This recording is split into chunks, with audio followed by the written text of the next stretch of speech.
Bonjour tout le monde, bonsoir selon l'heure à laquelle vous allez me retrouver.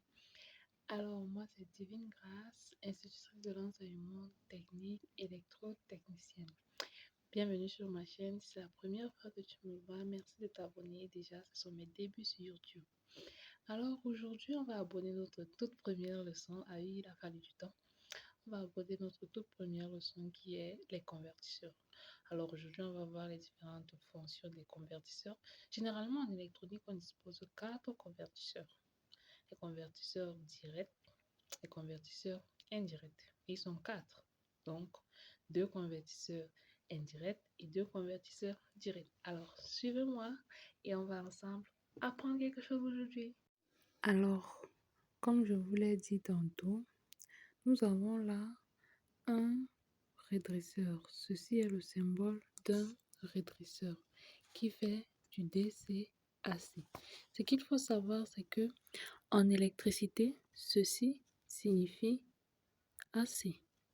AC qui veut dire courant alternatif.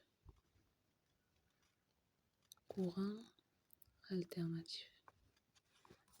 Alors ceci signifie DC qui veut dire courant continu. Qui veut dire courant continu. Alors ici, nous avons parfaitement l'exemple d'un rétréceur. Comme je le disais tantôt, nous avons ici l'exemple d'un rétréceur. Alors, il faut savoir que le rétréceur, lui, prend l'énergie alternative fournie par le réseau pour la transformer en énergie continue dont auront besoin nos appareils pour leur fonctionnement.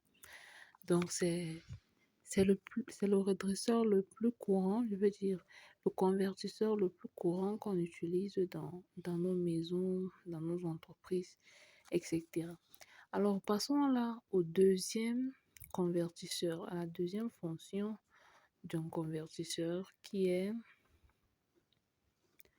on va faire celui-là. Alors là, nous avons un convertisseur DC-AC et on va l'appeler l'onduleur. L'onduleur parce qu'il il assure plutôt la conversion de l'énergie continue en énergie alternative.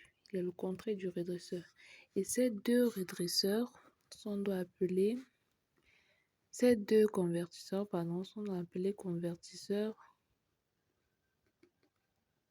indirects. Ces deux redresseurs sont appelés, ces deux convertisseurs, autant pour moi, sont appelés des convertisseurs indirects. Alors, on va passer à présent également à d'autres convertisseurs. Alors là, nous avons les deux autres types de convertisseurs. Celui-ci qui fait le DC-DC, donc continu en continu, juste en changeant la fréquence. Parce que là, vous allez voir, vous vous dites peut-être que non, il n'y a pas de changement, mais il y a un changement. Le changement s'effectue au niveau de la fréquence. Alors, le convertisseur DC-DC, continu, sera appelé le hacheur. Sera appelé le hacheur. Et le convertisseur AC-AC, donc alternatif en alternatif, tout en modifiant la fréquence, sera appelé le gradateur. Sera appelé le gradateur. Alors, voici donc résumé nos 4 types de convertisseurs avec leurs 4 fonctions. Ici, nous avons le redresseur qui fait du AC-DC. Ici, nous avons l'onduleur qui fait du DC-AC. Là, nous avons du hacheur qui font du DC-DC. Et là, le gradateur qui fait du AC-AC. Alors, merci beaucoup de m'avoir suivi. Merci également de vous abonner. Merci beaucoup.